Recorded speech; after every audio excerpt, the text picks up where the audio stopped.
میرے پاکستانیوں، اس وقت میرے گھر کے ارد گرد جو انٹرنیٹ ہے وہ کاٹ دیا گیا ہے۔ تو میں یہ اب امید رکھتا ہوں کہ آپ کے پاس یہ جو آج میں آپ سے بات چیت کرنا چاہتا ہوں یہ آپ تک پہنچ جائے۔ مقصد اس کا صرف یہ ہے کہ آج کل میڈیا مکمل طور پہ کنٹرول کر لیا گیا، اور ایک ہی جو ہمارے پاس راستہ ہے سوشل میڈیا، اس کو کنٹرول کرنے کے لیے میرے گھر سارا انٹرنیٹ کاٹ دیا تاکہ میں کسی بھی طرح آپ تک اپنا پیغام نہ پہنچا سکوں۔ تو میں کوشش کروں گا کہ آپ تک میری بات چیت پہنچ جائے۔ دیکھیں، سب سے پہلے میں نے جس طرح کی بربریت، بلکہ میں اس کو کہوں گا یزیدیت، جو آج کل یزید کا، آج کل کے یزید جس طرح کی ظلم تحریک انصاف کے لوگوں کے اوپر کیا جا رہا ہے، پتہ نہیں، مجھے لوگ کہتے تھے کہ شاید ضیاء الحق کے زمانے میں پیپلز پارٹی کے لوگوں سے ایسا ظلم ہوا، اور تھوڑے سے لوگوں سے، اتنے لوگوں سے تو کبھی ہوا ہی نہیں ہے ظلم۔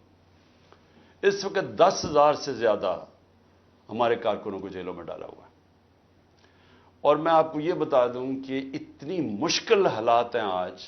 آپ نے گرمی دیکھی ہے، گرمی کی انتہا ہے آج۔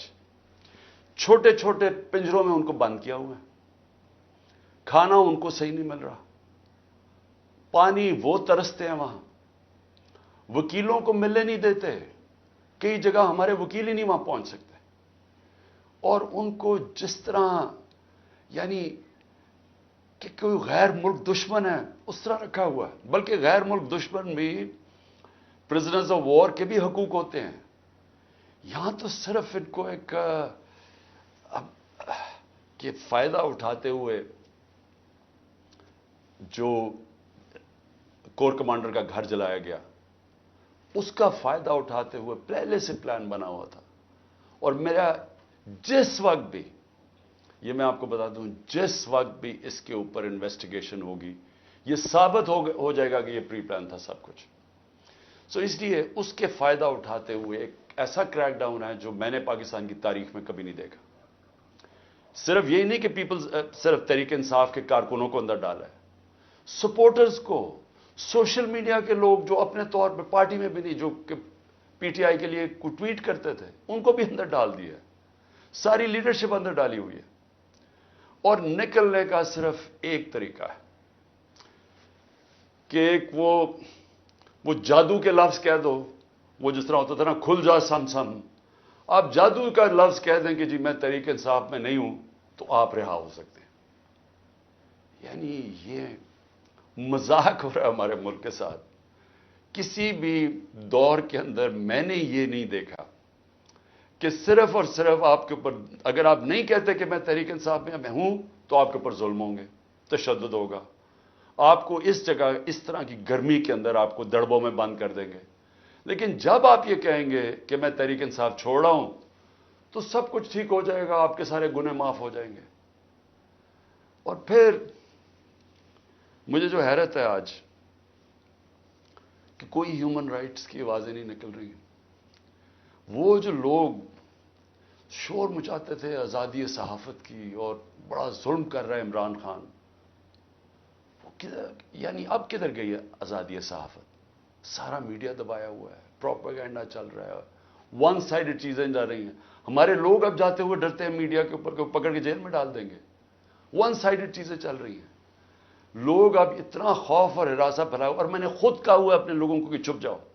میں خود کہہ رہا ہوں اپنے کارکنوں کو، اپنے آفس بیررز کو، اپنے عہدیداروں کو، کوئی ضرورت نہیں ہے آپ کو سامنے آنے کی، اپنے گھروں میں نہ رہو، چھپ جاؤ، کیونکہ یہ جو اندھیری رات ہے، یہ جو رات میں سب سے زیادہ اندھیرا ہے، یہ زیادہ دیر نہیں چلتا۔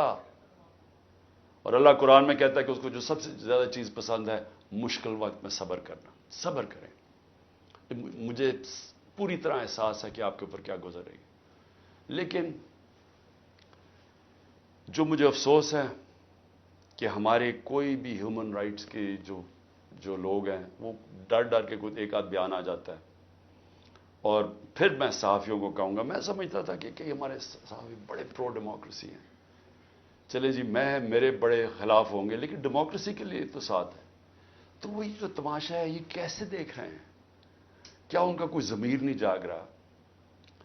کیا جب انہوں نے شیرین مزاری سے جو ہوا اور جو اس نے پھر آخر میں جا کے پارٹی چھوڑی، کیا ان کو کوئی دل میں آواز نہیں کوئی آئی کہ یہ اس سے بڑا ظلم کیا ہو سکتا ہے ایک معاشرے پہ؟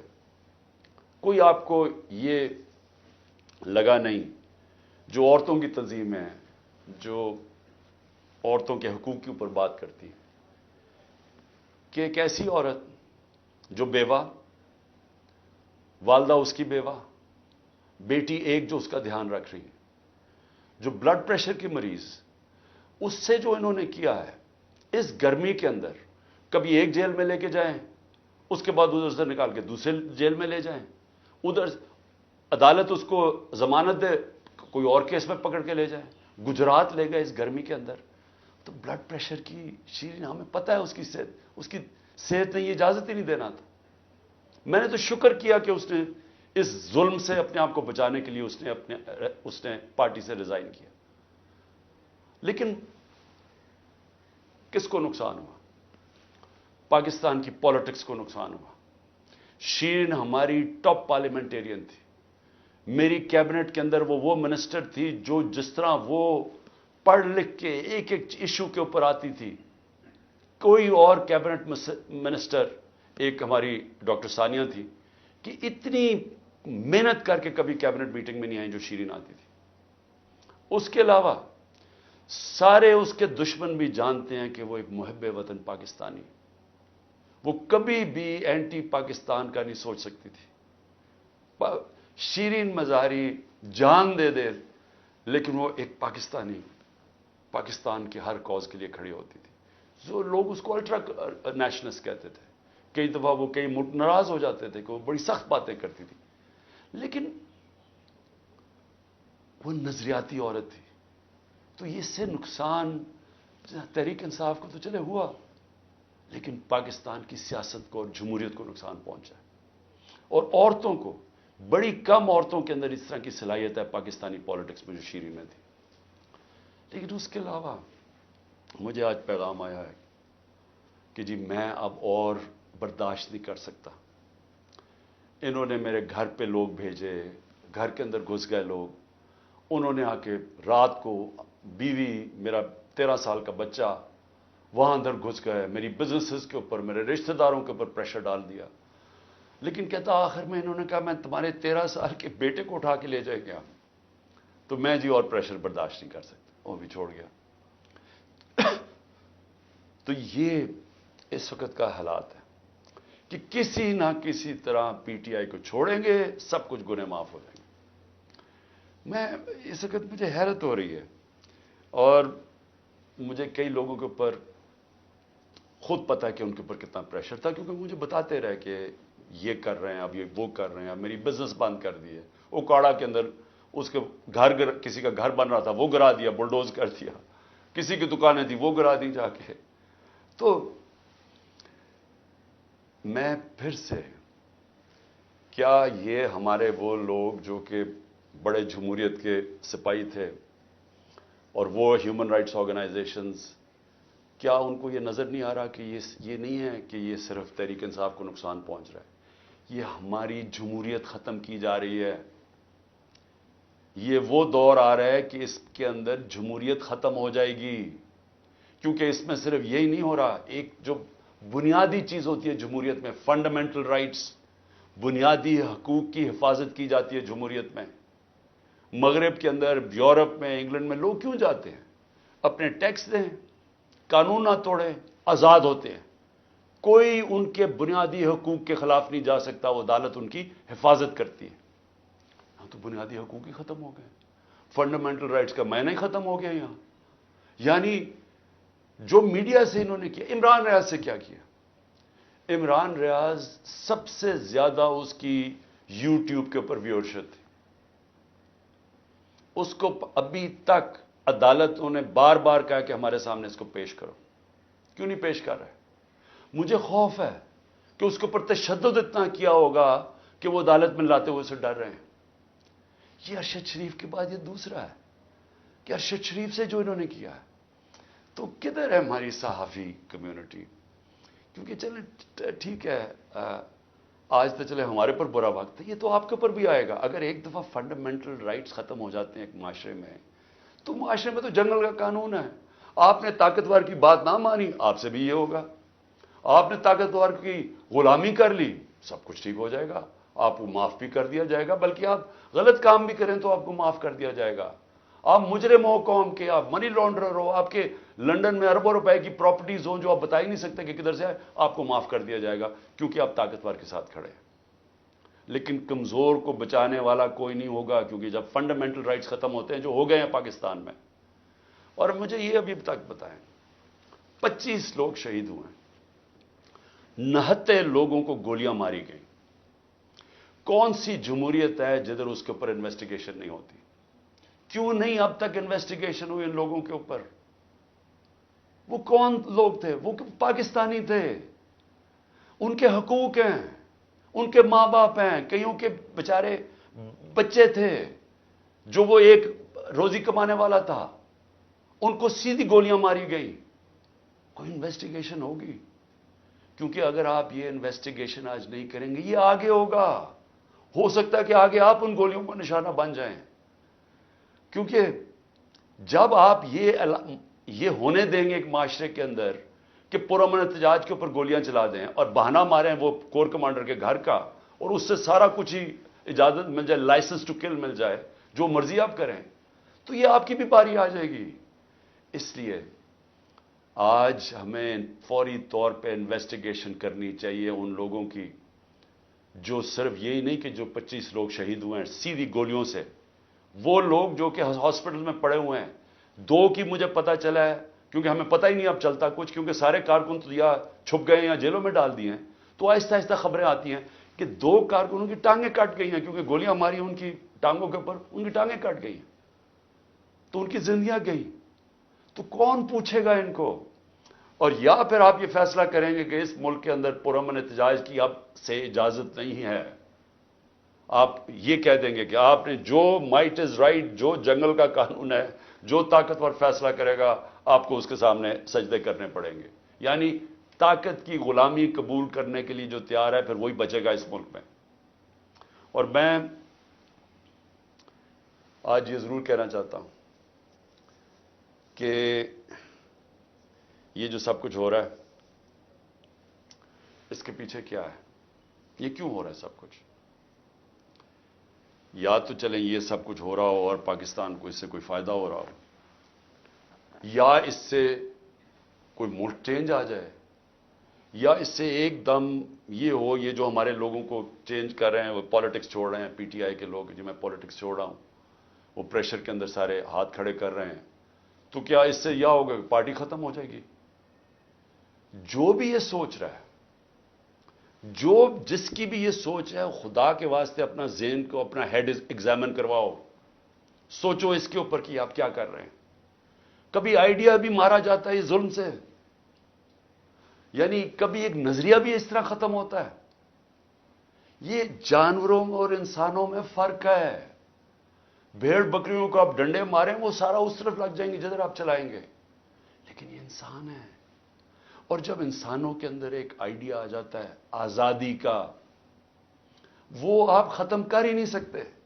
آپ جتنا مرضی ظلم و تشدد کریں، یہ آئیڈیا ختم نہیں ہونے لگا۔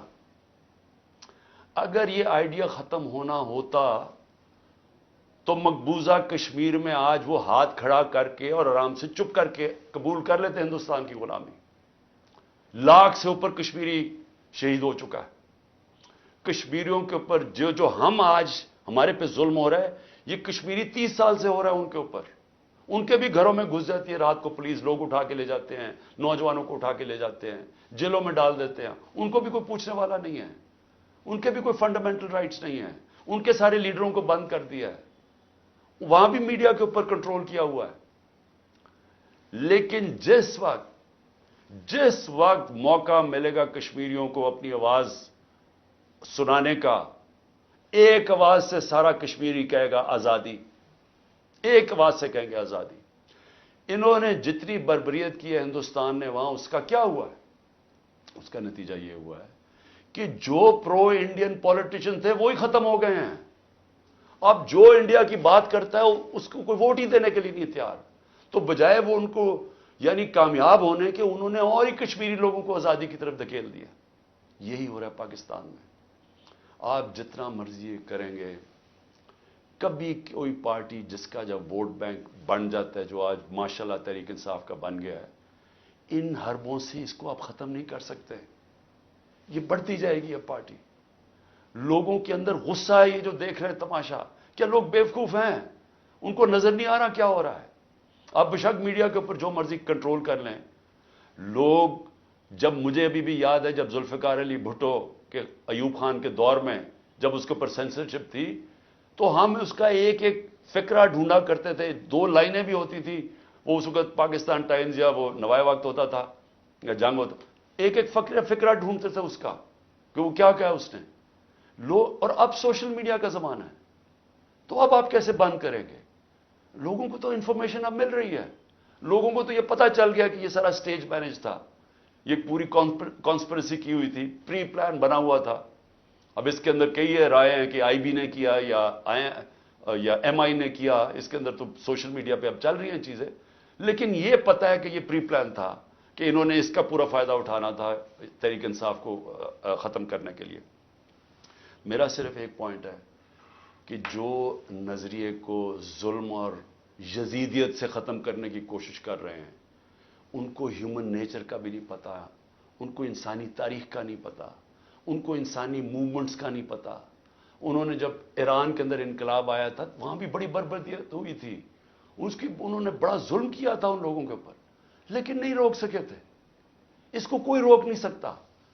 میری یہ بات مان لیں, اس وقت یہ سارے لوگوں کو آپ پکڑتے جائیں, ہمارے سارے پارٹی کے, اور میں ویسے آج سلام کرتا ہوں ان لوگوں کو کہ اتنے پریشر کے باوجود ہماری لیڈرشپ کھڑی ہے. آج کہتی نہیں ہم تحریک انصاف میں ان کو خاص طور پہ سلام کرتا ہوں, کیونکہ مجھے پتا ہے ان کے اوپر کیا گزر رہی ہے.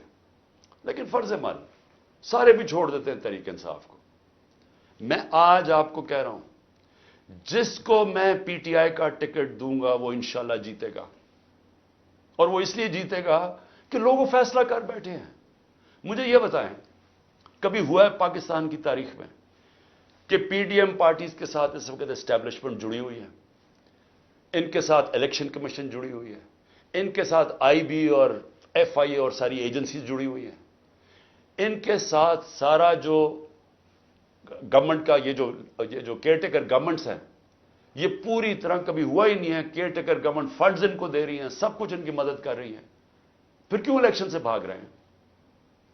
یعنی جب کبھی سنا پاکستان کی تاریخ میں کہ پوری حمایت ہو اسٹیبلشمنٹ کی, اداروں کی, سب کی, الیکشن سے بھاگ رہے ہیں کیونکہ ووٹ بینک ان کا ختم ہو گیا ہے. پولیٹیکل پارٹی تب ختم ہوتی ہے جب اس کا ووٹ بینک ختم ہوتا ہے. ان کا ووٹ بینک ختم ہے. آپ اس گھوڑے کے اندر جتنی مرضی پھونک بڑھتے رہیں, اس نے گرنا ہی ہے. جب ریس میں کھڑا ہوگا یہ گر جائے گا. اور تحریک انصاف کو آپ نہیں ختم کر سکتے. لیکن جو میں تیسری بات کرنا چاہتا ہوں, لیکن مجھے اپنے ملک کے اوپر خوف آ رہا ہے. عمران خان کو باہر کرتے کرتے یہ تو ہمارا ملک تباہ کر رہے ہیں. کوئی سوچ رہا ہے کہ معیشت کس طرف جا رہی ہے؟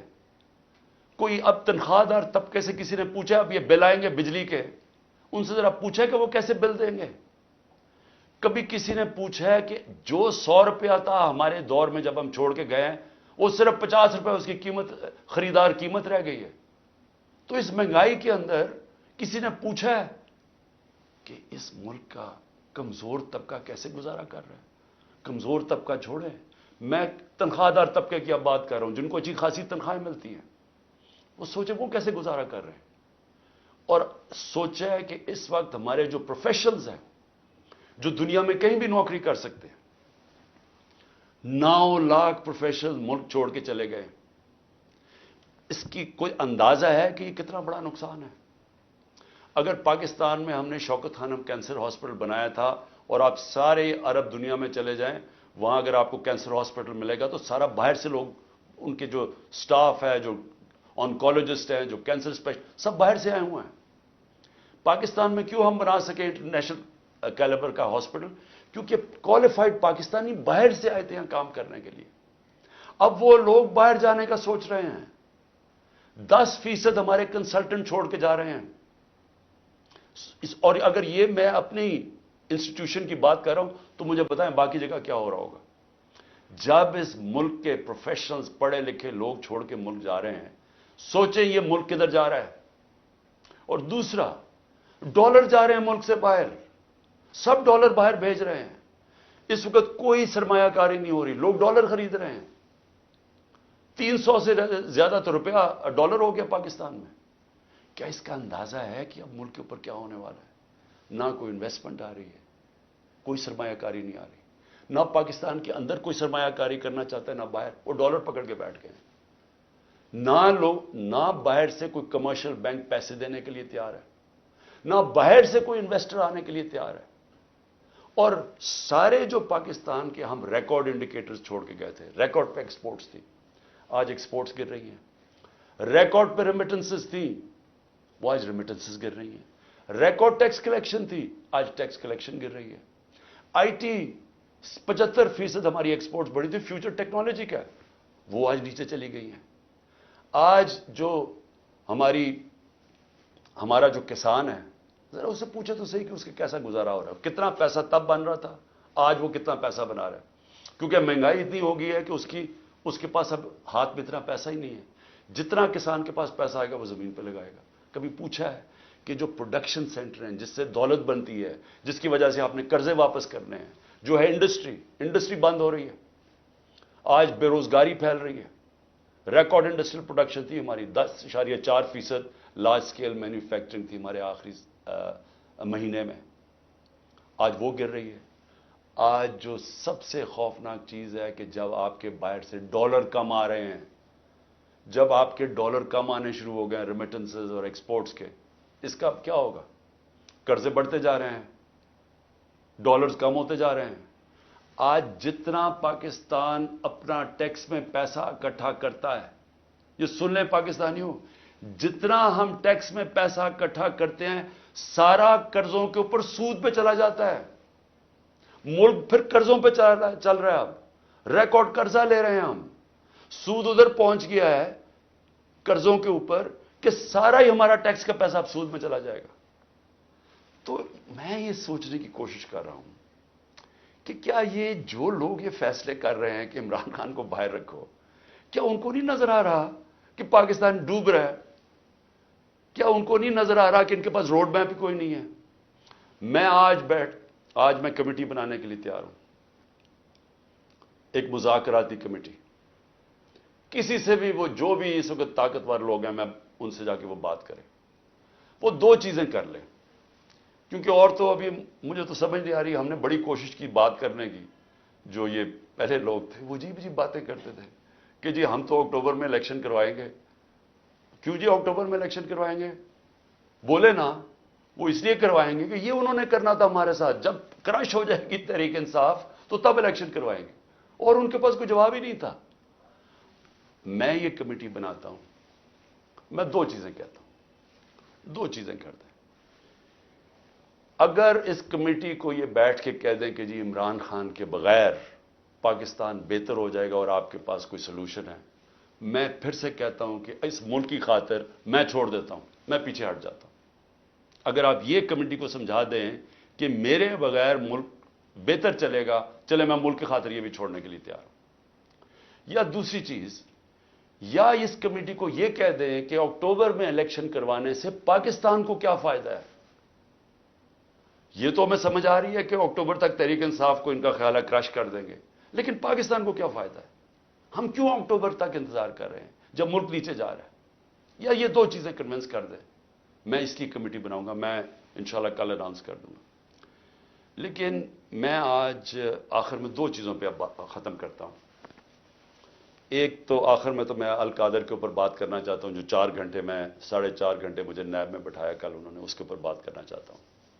لیکن اس سے پہلے میں اپنے سپریم کورٹ کے ججز سے آج اپنی قوم کی طرف سے اپیل کرتا ہوں. دیکھیں, آپ اس وقت ہماری آخری امید ہے. پاکستان میں اب رول آف لا ختم ہو چکا ہے. آئین اس ملک کے اندر تقریباً ختم ہو چکا ہے.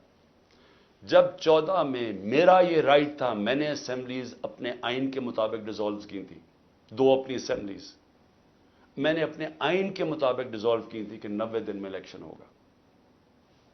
کدھر گیا الیکشن؟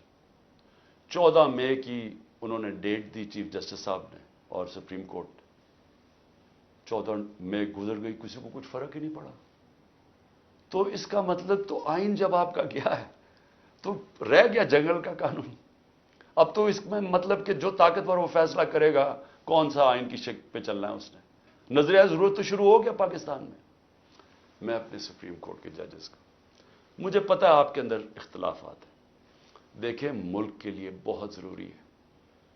آپ نے اگر اس ملک کی جمہوریت کو نہ بچایا اور آخری امید اب آپ رہ گئے، یہ تاریخ آپ کو معاف نہیں کرے گی. کیونکہ جا رہا ہے جس طرح پاکستان جا رہا ہے، یہ ساری ہماری ڈیموکریسی کو ڈسمینٹل کیا جا رہا ہے. سارے جو جمہوریت کے ادارے ہیں وہ ایک ایک کر کے تباہ کیے جا رہے ہیں. یا جمہوریت نہیں ہے اب. ہم تو میں بیٹھا ہوتا ہوں ہر روز کہ کس دن آ کے مجھے پکڑ لیں گے، ایک دم انٹرنیٹ بند کر دی پکڑ کے. یعنی کون سی جمہوریت میں ہوتا ہے؟ سارے لوگوں کو جیلوں میں ڈال دے. مجھے یہ نہیں پتا میں اب کسے کانٹیکٹ کسے کروں. میرے سے کانٹیکٹ ہی کوئی نہیں ہو رہا، نہ مجھے لیڈرشپ ملتی ہے نہ کوئی ملتا ہے. جو میں زوم پہ میٹنگ کرتا تھا انہوں نے وہ انٹرنیٹ بند کر زوم ہی ختم کر دیا. تو میں تو تیار بیٹھا ہوں کہ جو بھی کرنے کے لیے آئیں گے، جب بھی پکڑیں گے، میں تو خیر تیار بیٹھا ہوں، ہر روز تیار ہوتا ہوں. لیکن میں آپ سے سپریم کورٹ کے ججز صاحبان، دیکھیں قوم آپ کی طرف دیکھ رہی ہے اور یہ آپ کی یونٹی اس قوم کے لیے بہت ضروری ہے. آپ کے اوپر اب ہے کہ اس ملک کی جمہوریت کے لیے سٹینڈ لیں. آپ کے لیے ضروری ہے کہ اس ملک کو آپ بچائیں کہ یہ ٹوٹل جنگل کا قانون، بنانا ریپبلک بن رہا ہے ہمارا ملک. یہاں کسی شہری کو اس وقت جو آج آواز اٹھاتا ہے، کوئی تنقید کرتا ہے، اس کو یا اٹھا کے لے جاتے ہیں یا اس کو مارے پڑتی ہیں یا ان کی بزنسز بند کر دیتے ہیں. یعنی یہ تو ایسے لگ رہا ہے کہ ہم وہ ہٹلر کے گسٹاپو کے دنوں میں بیٹھے ہوئے ہیں. یعنی ہمارے لیے تو وہ دن آ گئے. تو موزز سپریم کورٹ کے ججز صاحبان، یہ آپ کے اوپر بہت بڑی ذمہ داری ہے. اور اللہ ان لوگوں کو، جن لوگوں کو ذمہ داری دیتا ہے، ان کے اوپر امتحان بھی بڑا ڈالتا ہے. یہ آپ کے اوپر ہے ہماری جو رئیس جمہوریت ہے اس کو بچانا، کیونکہ ہمیں اور اب کوئی امید نہیں نظر آ رہی. آخر میں القادر کے اوپر دیکھیے جی، اب آپ نے ایسے سمجھنا ہے کہ یہ ساری جو ایک کیبنٹ کے اندر فیصلہ ہوا تھا 3 دسمبر 2019 میں، اب آپ نے ایسے دیکھنا کہ آپ میرے کیبنٹ ممبرز ہیں اور آپ نے کیا فیصلہ کرنا ہے. یہ میں نے اب سارا میرا جو کیس بنا ہوا ہے وہ یہ کہہ رہے ہیں کہ یہ عمران خان آپ نے فیصلہ غلط کیا. آپ نے یہ فیصلہ اس لیے کیا کہ وہ القادر ٹرسٹ جو 1 سال پہلے بننا شروع ہو گیا تھا، آپ نے فیصلہ کیا اور اس کی گراؤنڈ بریکنگ ہو گئی تھی اس سے 7 مہینے پہلے. لیکن یہ کہہ رہے ہیں کہ وہ القادر ٹرسٹ میں کیونکہ آپ کو فائنینشلی فائدہ ہوا جو کہ نہیں ہوا، اس لیے آپ نے یہ غلط فیصلہ کیا. اب یہ فیصلہ کیا تھا ذرا آپ نے سمجھنا کہ آپ میرے کیبنٹ ممبر ہیں. کیبنٹ کے سامنے یہ چیز رکھی گئی کہ جی ہمارے ایک ملک ریاض کے اور این سی اے ہوتا ہے نیشنل کرائمز، ان کی نیشنل کرائم ہوتی ہے ایجنسی. وہ این سی اے نے ملک ریاض کے پیسے فریز کر دیے 190 ملین پاؤنڈ انگلینڈ کے اندر. اور ورڈ یہ سنیں، انہوں نے کہا یہ سسپیشس ٹرانزیکشن ہے. انہوں نے منی لانڈرنگ نہیں کہا، انہوں نے کہا کہ ہمیں شک ہے کہ یہ پیسہ یہ وائٹ پیسہ نہیں ہے، بلیک کا پیسہ. انہوں نے پیسے فریز کر دیے. ملک ریاض اور این سی اے کے بیچ میں ایک اگریمنٹ ہو جاتی ہے، ان کے وکیل اگریمنٹ کر لیتے ہیں. اس اگریمنٹ کے تحت یہ فیصلہ ہوتا ہے، ملک ریاض کہتا ہے کہ یہ جو 190 ملین پاؤنڈ ہے، یہ میں پاکستان میں جو میں نے سپریم کورٹ کو وعدہ کیا تھا، جو میرے اوپر جرمانہ لگا تھا، میں یہ اس اکاؤنٹ میں ڈالنا چاہتا ہوں سپریم کورٹ کے. ہماری کیبنٹ کے سامنے اب یہ آتا ہے کہ آپ کے پاس 2 چوائسز ہیں. اگر آپ اس کو، یہ اگریمنٹ کو کانفیڈینشل رکھیں گے یعنی آپ کیبنٹ کے اندر کھولیں گے نہیں، کیونکہ انہوں کا یہ تھا کہ جب کیبنٹ میں اگریمنٹ کھلے گی تو وہ پبلک ہو جائے گی، کیونکہ کیبنٹ کے منٹس پبلک ہو جاتے ہیں۔ تو انہوں نے کہا کیونکہ وہ پبلک ہو جائے گی اس لیے ہم اس کو کانفیڈینشیل رکھتے ہیں، لیکن اگر عدالت کھولنا چاہے تو وہ کھول سکتی ہے، یا کوئی ایجنسی نیب کوئی کھولنا چاہے کھول سکتی ہے۔ یہ تھی اگریمنٹ۔ لیکن اگر آپ یہ نہیں مانتے، اب یہ ذرا غور سے سنیں، اگر آپ اس کو کانفیڈینشیل نہیں رکھتے تو آپ کو پاکستان کی گورنمنٹ کو برطانیہ کے اندر جا کے کیس کرنا پڑے گا کہ یہ جو 190 ملین پاؤنڈ ہے یہ پاکستان سے منی لانڈرنگ ہو کے گیا ہے، اور آپ کو ثابت کرنا پڑے گا کہ یہ پاکستان سے منی لانڈرنگ ہوئی ہے۔ اب سمجھ گئے؟ اب اگر آپ یہ کیس ہار گئے تو یہ پیسہ انگلینڈ میں ہی رہ جائے گا، یہ آپ کا 190 ملین پاؤنڈ چلا جائے گا، یہ انگلینڈ میں رہ جائے گا۔ تو اگر آپ کو وہ کیس جیت جاتے ہیں تو پھر وہ پاکستان میں آئے گا، اور وہ دوسری مد میں آئے گا، وہ آئے گا اس مد کے اندر کہ یہ جو سپریم کورٹ کی جو اکاؤنٹ ہے اس میں نہیں جائے گا، گورنمنٹ آف پاکستان کو آ جائے گا منی لانڈرنگ کا۔ اب کیبنٹ کے اندر ڈسکشن کیا ہوتی ہے؟ ہمیں بتایا جاتا ہے کہ $100 ملین پاکستان لٹیگیشن میں، یعنی ہم وکیلوں کو دے بیٹھے ہیں اور پیسہ ڈوب چکا ہے $100 ملین، اور کچھ نہیں ہمیں ملا واپس۔ ہمیں لیگل ایکشن سے آج تک ایک آنا نہیں ملا، اور انہوں نے کہا یہ 5-6 سال لٹیگیشن چلے گی، اور کوئی گارنٹی نہیں ہے کہ آپ ثابت کر سکیں گے کہ جی منی لانڈرنگ کا پیسہ ہے آپ یہ، اور اگر آپ نے ثابت نہ کیا تو یہ پیسہ انگلینڈ چلا گیا۔ اب یہ تھا کیبنٹ نے کیا فیصلہ کیا، آپ کیا فیصلہ کریں گے کہ کیا مجھے 190 ملین پاؤنڈ مل رہا ہے وہ پاکستان آ جائے اسی وقت؟ ہمیں بڑی ڈالرز کی ضرورت تھی، ہمیں ہمیشہ ہوتی ہے، آج بھی ہمیں ڈالرز کی ضرورت ہے، اور کبھی اتنا پیسہ پاکستان نہیں آیا۔ کیا ہم اس پیسے کو فوری طور پہ لے آئیں اور اسٹیٹمنٹ میں کر دیں، یا پھر ہم قانونی کارروائی میں پڑیں جو کہ 5-6 سال چلے گی اور پتہ نہیں پیسہ آئے گا نہیں؟ مجھے ایک آدمی بتا دیں کہ جو اس سے اختلاف کرے گا کہ وہ پیسہ پاکستان لے آؤ۔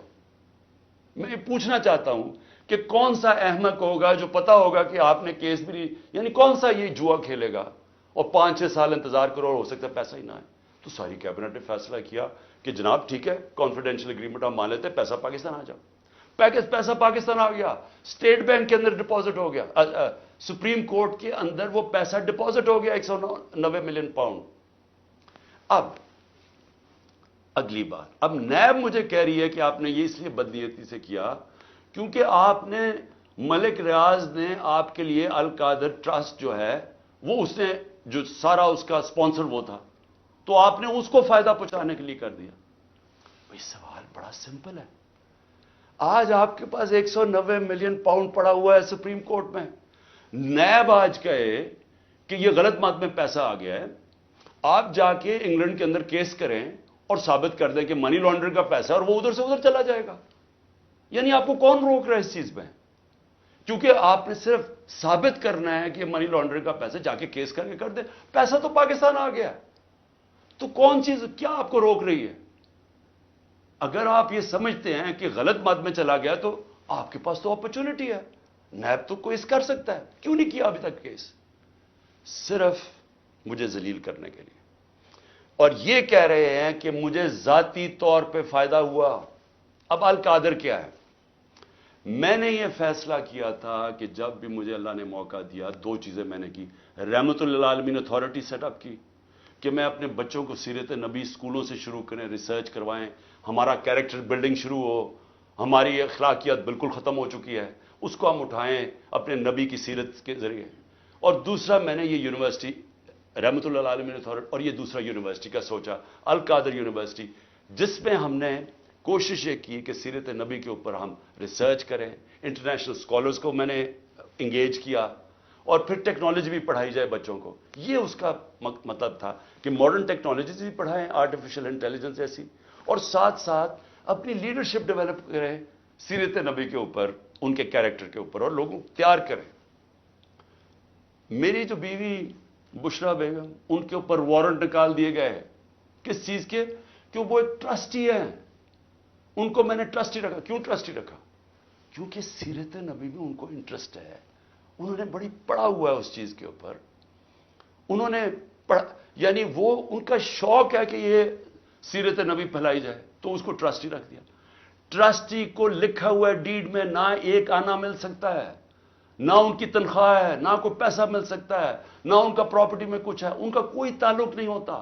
ٹرسٹی کا صرف کام ہوتا ہے کہ جس وجہ سے ٹرسٹ بنا تھا، مثلا شوکت خانم ہے، تو شوکت خانم اگر غریبوں کا 75% مفت علاج ہونا تھا کینسر کا، تو یہ نہ ہو کہ وہ 50% کر دیں، یعنی اس لیے ہوتا ہے ٹرسٹ، جو پالیسیز ہوتی ہیں وہ، باقی پروفیشنل چلایا جاتا ہے، چاہے وہ القادر ہو، چاہے نمل یونیورسٹی، چاہے شوکت خانم ہو۔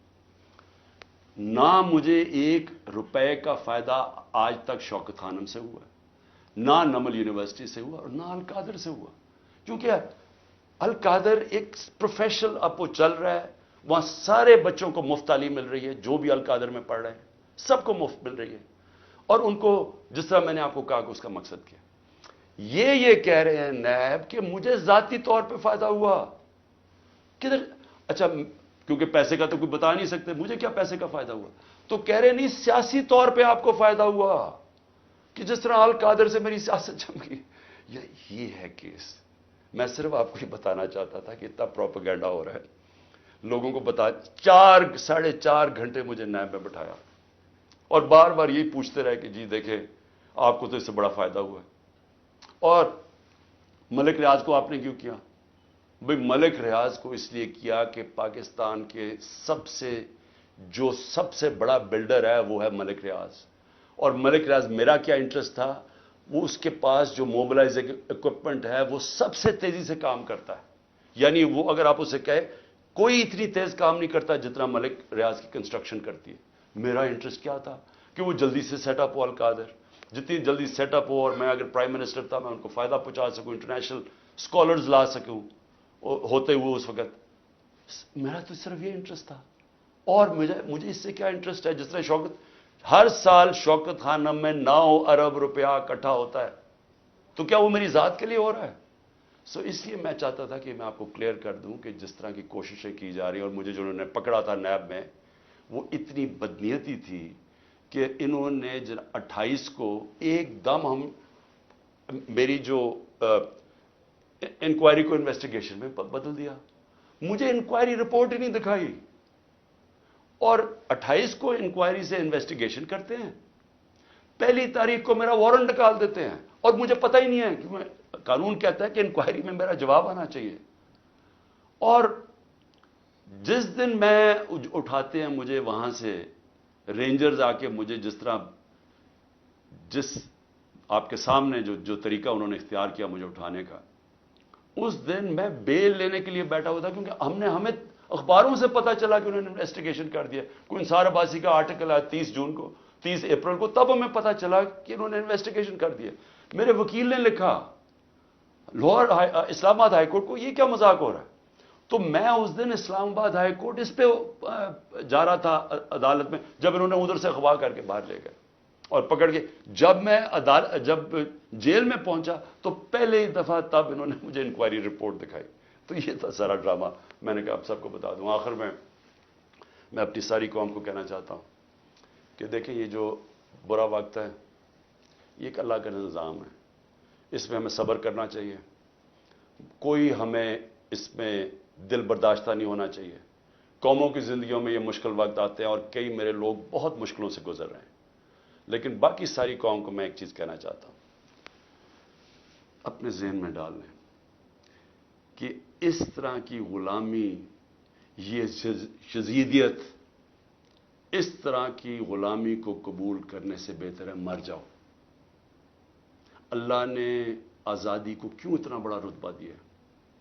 کیوں جو انسان اپنی آزادی کے لیے لڑتا ہے اللہ نے اور مرتا ہے تو اس کو شہید کہتا ہے، اور جو بچتا ہے اس کو غازی کہتا ہے۔ پیغمبروں کے بعد شہید کا سب سے بڑا رتبہ ہے، کیوں ہے؟ کیونکہ اللہ نے آپ کو بتایا ہے کہ انسان آزاد میں نے پیدا کیا ہے، لا الہ الا اللہ، وہ کسی انسان کی غلامی کے لیے نہیں اس نے ہمیں پیدا کیا۔ یہ جو ہمیں غلامی کروا رہے ہیں کہ پکڑ کے جناب دبا کے، گلا دبا کے، اور کہیں کہ جناب میں تحریک انصاف چھوڑ رہا ہوں، اس لیے نہیں پیدا کیا۔ اور قوم جب ظلم کے سامنے سر جھکا دیتی ہے، خوف کے بت کے سامنے جھک جاتی ہے، وہ قوم تباہ ہو جاتی ہے. اس لیے حوصلہ رکھنا ہے. آپ کا کپتان جب تک اس کے اندر خون ہے وہ کھڑا ہے, آخری گیند تک لڑنے والا کیپٹن ہے آپ کا. ہار ماننے کا سوال پیدا ہی نہیں ہوتا. جو بھی یہ کریں گے میں اس کے لیے تیار ہوں. اسی قوم کو بھی میں یہ کہنا چاہتا ہوں کہ آپ نے کسی صورت ہار نہیں ماننی.